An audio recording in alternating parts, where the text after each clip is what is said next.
Alright, what up, YouTube? Marley G back at y'all another episode of Running With You on No Cap, No Filter. And tonight I want to run it with y'all about the whole R. Kelly case. As you may know, he received 30 years, and a lot of people have a lot of different opinions on the situation. And a lot of people are very upset, especially Lil Boosie. As you know, Lil Boosie is a highly opinionated person. He wears heart on his sleeve, and he feel like 30 years was just too harsh. And he feel like a lot of the accusations was just too long ago. And he also feel like, it was just, not fair because, white people could do those same crimes and get less time. A lot of people was bringing up Epstein's girlfriend, and she only received 20 years. And she was like, his accomplice, to the whole sex trafficking with girls to the island thing they had going on. And, probably was, doing way more worse things than R. Kelly was doing, and on top of that, it was just, having girl against their will and probably younger than the type of girls that R. Kelly was dealing with. So it was just a sick situation all around, and people feel like, her getting 20 years and R. Kelly getting 30 years is just not fair. I agree with Boosie. I feel like the judicial system, is not fair. It been like that. I don't see it changing no time soon. But, hopefully we could get to a point where shit do be equal. Now, with that being said, do I feel like 30 years would match his crime? Like we just talking about R. Kelly? Yes, I feel like 30 years, matches crime. This dude been getting away with this for years. I'm talking about a long time. This the same dude who was on camera fucking a little girl, pissing on a little girl. This the same dude who married Aaliyah when she was like 15 and he was damn near 30.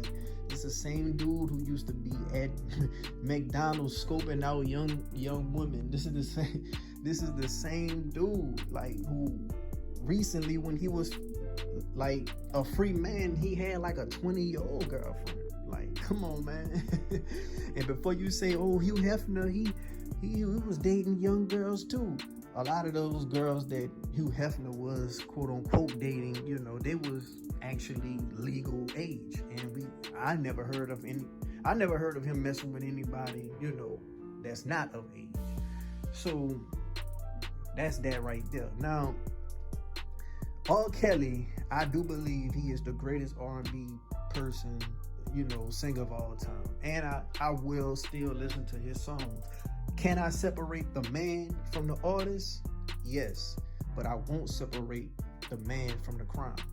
And I feel like if you do the crime, you need to do the time. And it's like, a lot of people in the black community, shit, we just been turning up our nose at the shit all this time, like, we ain't care. We celebrated R. Kelly for all his motherfucking highs, all the awards he done won, all the songs he done wrote, all the songs he done gave us to listen at the barbecue, to make a baby, to, get through a rough time, like, all that shit, a breakup, we celebrated that, and people just can't separate the artist from the man, and people can't separate the crime from the man.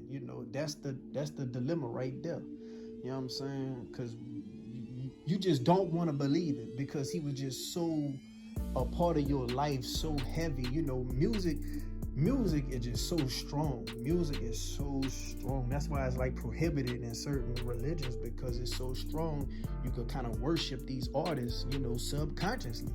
And you kind of see subconsciously people are worshiping, R. Kelly, and even turning a blind eye. But if this same shit, like Lil Boosie, he even have daughters. If this same shit happened to his daughter, you know what I'm saying? Oh, he would want to kill a nigga. He would want a nigga to go to jail and go right. You know what I'm saying? You know what I'm saying? And I feel like a lot of people who are talking about, R. Kelly should be free. This was so long ago. The parents were bringing their kids to him. The kids knew what they were doing. I feel like all the people who are saying all that, let Melvin, the mechanic from up the street,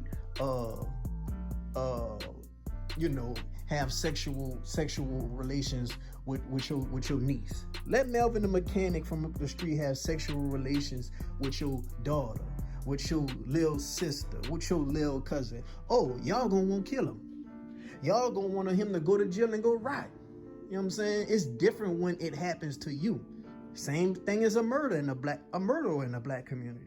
Oh, we hanging out with a motherfucker we know got bodies. You know what I'm saying? He telling us about the bodies. We'll laugh, we'll joke about it and all that. But once he get whacked, oh, that's fucked up. That happened to him like that, man. He ain't had to get going like that, man. That was an old bitch ass nigga who killed them. Oh, but the bitch ass nigga who killed them, he a bitch ass nigga for killing them. But when he kills somebody, he get respect.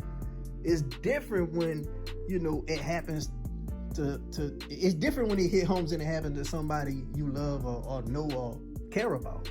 You know what I'm saying?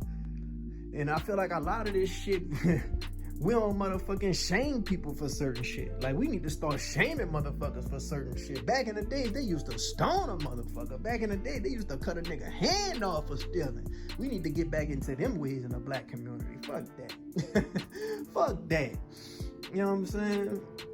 And then for the people who are saying, the parents are bringing them to him. You know what I'm saying? He should be set free.